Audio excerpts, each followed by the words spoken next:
Episode 63 Veerappan के गुस्से की आग। ये कहानी वीरप्पन के जीवन की सच्ची घटनाओं पर आधारित है। इसे अधिक रोचक बनाने के लिए कुछ हिस्सों में कल्पना का सहारा लिया गया है।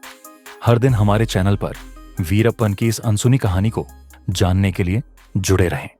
वन अधिकारी श्रीनिवासन की हत्या के बाद कर्नाटक और तमिलनाडु सरकारें पूरी तरह सतर्क हो चुकी थीं। एसटीएफ के अधिकारी इस नतीजे पर पहुंच चुके थे कि वीरप्पन को पकड़ने के लिए अब तक की सबसे बड़ी कार्रवाई करनी होगी। इसी बीच एक और घटना ने वीरप्पन को अंदर तक झकोर दिया। एसटीएफ ने उसकी पत्नी मुथुलक्ष्मी और बच्चों को हिरासत में ले लिया। ये खबर मिलते ही वीरप्पन आग बूला हो गया। वीरप्पन को मिला बड़ा झटका। एक शाम वीरप्पन अपने साथियों के साथ जंगल के एक गुप्त ठिकाने पर बैठा हुआ था। तभी एक आदमी हांफता हुआ आया और बोला, अन्ना, बड़ी मुसीबत हो गई। पुलिस ने मुथुलक्ष्मी अक्का और बच्चों को पकड़ लिया है। वीरप्पन के चेहरे की नसें तन गईं। उसका खून खौल उठा। उसने घूर कर पूछा, क्या ये पुलिस इतनी हिम्मत कैसे कर सकती है? मेरी बीवी और बच्चों को पकड़कर वो क्या साबित करना चाहते हैं? वीरप्पन के करीबी साथी रंगास्वामी ने कहा, अन्ना, ये एसटीएफ का नया जाल है। वे तुझे उकसाना चाहते हैं ताकि तू कोई बड़ी गलती कर बैठे। लेकिन वीरप्पन इस समय सोचने के मूड में नहीं था।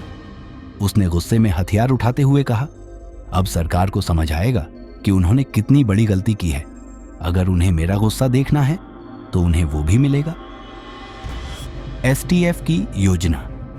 दूसरी ओर एसटीएफ प्रमुख विजय कुमार ने अपनी टीम के साथ एक गोपनीय मीटिंग बुलाई। वीरप्पन को कमजोर करने का यही सबसे सही तरीका है। अगर हम उसकी भावनाओं को निशाना बनाते हैं तो वो जल्द ही अपने ठिकाने से बाहर आएगा। डीएसपी अरुण ने सहमति जताते हुए कहा, लेकिन हमें सतर्क रहना होगा। वीरप्पन को अगर पता चला कि हम उसकी पत्नी और बच्चों को कैसे इस्तेमाल कर रहे हैं तो वो कोई खतरनाक कदम भी उठा सकता है। एसटीएफ का मकसद साफ था, वीरप्पन को उकसाकर किसी बड़ी गलती के लिए मजबूर करना। वीरप्पन का पलटवार। अगले ही दिन वीरप्पन ने एक बड़े हमले की योजना बनाई। उसने अपने आदमियों से कहा, अगर उन्होंने मेरी पत्नी और बच्चों को नहीं छोड़ा तो मैं ऐसा खून खराबा करूंगा कि पूरा शहर कांप उठेगा। वीरप्पन ने दो अलग अलग इलाकों में हमले की योजना बनाई। पहला हमला कर्नाटक के एक पुलिस चौकी पर और दूसरा तमिलनाडु के एक एसटीएफ कैंप पर। रात होते ही वीरप्पन के लोगों ने कर्नाटक की एक पुलिस चौकी पर हमला बोल दिया। ताबड़तोड़ गोलियों की बौछार से पुलिस वाले संभल भी नहीं पाए। कुछ ही मिनटों में चौकी जलकर राख हो गई। इसी दौरान वीरप्पन के दूसरे ग्रुप ने तमिलनाडु के एसटीएफ कैंप पर हमला किया। चारों तरफ गोलियों की गूंज थी। हालांकि एसटीएफ तैयार थी, लेकिन हमले की तीव्रता इतनी ज्यादा थी कि उन्हें पीछे हटना पड़ा। एसटीएफ अधिकारी संजीव ने गुस्से में कहा, वीरप्पन हमें मजबूर कर रहा है कि हम भी उतनी ही क्रूरता से जवाब दें। अब हमें पूरी ताकत लगानी होगी। सरकार का सख्त रुख। वीरप्पन के इन हमलों के बाद सरकार ने और कड़े कदम उठाने का फैसला किया। कर्नाटक और तमिलनाडु की पुलिस ने मिलकर जंगल में बड़े पैमाने पर ऑपरेशन चलाने का ऐलान किया। मुख्यमंत्री ने आदेश दिया, अगर वीरप्पन को पकड़ने के लिए हमें सेना की मदद लेनी पड़े तो हम पीछे नहीं हटेंगे।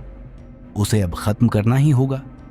इस फैसले के बाद एसटीएफ की सक्रियता और बढ़ गई। पूरे जंगल में निगरानी बढ़ा दी गई। वीरप्पन के लिए मुश्किलें बढ़ीं। वीरप्पन को इस बात का एहसास हो चुका था कि सरकार अब आर पार की लड़ाई के लिए तैयार है। उसने अपने आदमियों को बुलाकर कहा, हमें अब और भी सतर्क रहना होगा। पुलिस हमें चारों तरफ से घेरने की कोशिश कर रही है। अगर हमें बचना है तो हमें अपनी चाल बदलनी होगी। वीरप्पन ने एक नई रणनीति बनाई। वो अब जंगल में और गहराई में जाकर छिपेगा और एसटीएफ को खुलेआम चुनौती देगा। लेकिन क्या यह रणनीति उसे बचा पाएगी? अगले एपिसोड की झलक। एसटीएफ ने वीरप्पन को चारों तरफ से घेरने के लिए एक बेहद खतरनाक जाल बिछाया। इस बार वे उसे पकड़ने के लिए कुछ ऐसा करने वाले थे जिसकी किसी ने कल्पना भी नहीं की थी। क्या वीरप्पन इस बार एसटीएफ के जाल से बच पाएगा? जानिए अगले एपिसोड में।